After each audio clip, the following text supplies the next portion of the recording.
Olá a todos, hoje venho falar-vos sobre os sinais de uma traição. Afinal, é possível identificar no comportamento da pessoa que está ao nosso lado sinais que sejam indicadores de que ele ou ela esteja a ser infiel? Todos os dias milhares de pessoas recorrem ao Google com esta mesmíssima pergunta, com a intenção de reaverem aqui alguma segurança. Há milhares de artigos na internet que nos dão sugestões no sentido de identificarmos aqui algumas pistas a propósito dos comportamentos específicos da pessoa que está ao nosso lado. Aquilo de que venho falar-lhes é, de novo, da ciência, daquilo que as investigações na área da conjugalidade, da terapia familiar, nos mostram. Um dos sinais que pode ser indicador de que a pessoa que está ao nosso lado está a trair-nos ou está, pelo menos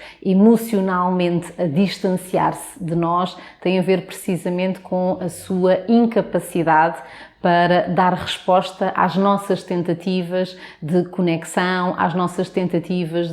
para falar sobre sentimentos, às nossas tentativas, no fundo, para construir ou continuar a construir aqui uma ligação emocionalmente significativa. Eu costumo dizer que em qualquer relação afetiva e em concreto numa relação amorosa, a base são os apelos. Isto é, em qualquer relação afetiva e na medida em que haja comunicação, há apelos de um lado e do outro. Quando nós procuramos falar sobre aquilo que estamos a sentir, quando damos a conhecer à pessoa que está ao nosso lado as nossas necessidades, aquilo de que precisamos, nós estamos a fazer um apelo. Quando colocamos perguntas banais no meio do supermercado, quando pedimos a atenção da pessoa que está ao nosso lado para ver connosco um artigo no jornal ou qualquer coisa que estejamos a ver no telemóvel, também estamos a fazer apelos. Ora, numa relação saudável, aquilo que nós observamos é que nós conseguimos responder com afeto, responder com atenção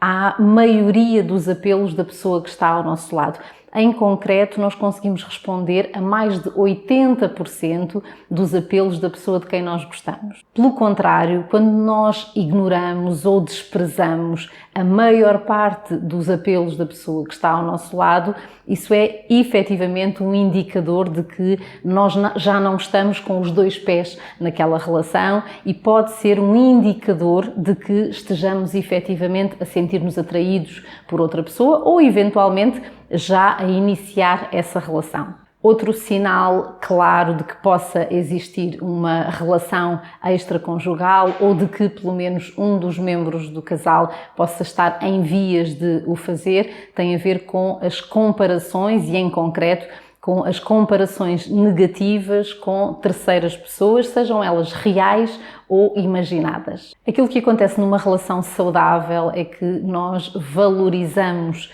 a pessoa que está ao nosso lado na medida certa, valorizamos os seus atributos. Isso não tem nada a ver com ignorarmos os seus defeitos, tem a ver sim com a consciência do valor da pessoa que está ao nosso lado e também com o medo da perda. Quando, pelo contrário, nós fazemos comparações negativas com outras pessoas, quando, entre aspas, deitamos abaixo a pessoa que está ao nosso lado, nós estamos claramente a desvalorizá-la e nós estamos a mostrar, aqui de uma forma mais ou menos clara, que não temos medo de ou de a perder. Muitas vezes aquilo que acontece é que ainda não há efetivamente uma relação extraconjugal, mas a pessoa que faz estas comparações negativas está claramente insatisfeita com a relação e não é capaz de falar abertamente sobre os seus sentimentos, sobre as suas necessidades. E o terceiro sinal claro de que pode estar a haver aqui uma relação extraconjugal tem a ver exatamente com isso, ou seja, com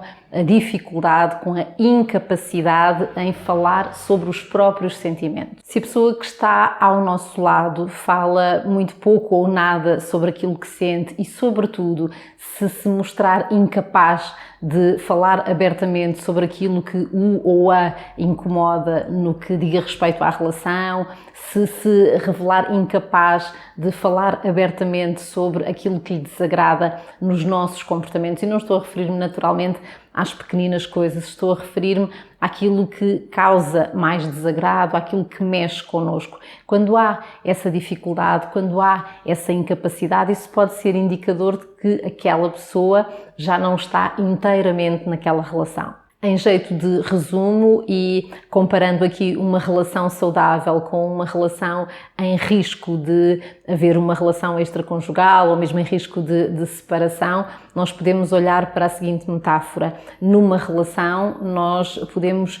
olhar para a pessoa que está ao nosso lado na perspectiva de uma janela ou de uma parede. Se nós tentarmos construir janelas, aquilo que vai acontecer é que nós vamos continuar a revelar-nos exatamente como nós somos, exatamente como nos sentimos, e nós vamos continuar também a conseguir observar a pessoa que está ao nosso lado. Se nós iniciarmos aqui a construção de uma parede, isto é, se nós não nos voltarmos para dentro da relação e, por oposição, por exemplo, nos pusermos a falar mal da pessoa que está ao nosso lado com outras pessoas, isto é, se os nossos desabafos, se a nossa insatisfação for canalizada para outras pessoas que não a pessoa que está ao nosso lado, nós vamos efetivamente construir aqui uma parede e mais dificilmente vamos continuar aqui a conectar-nos e a construir uma relação que continua a ser uma fonte de satisfação para um e para o outro.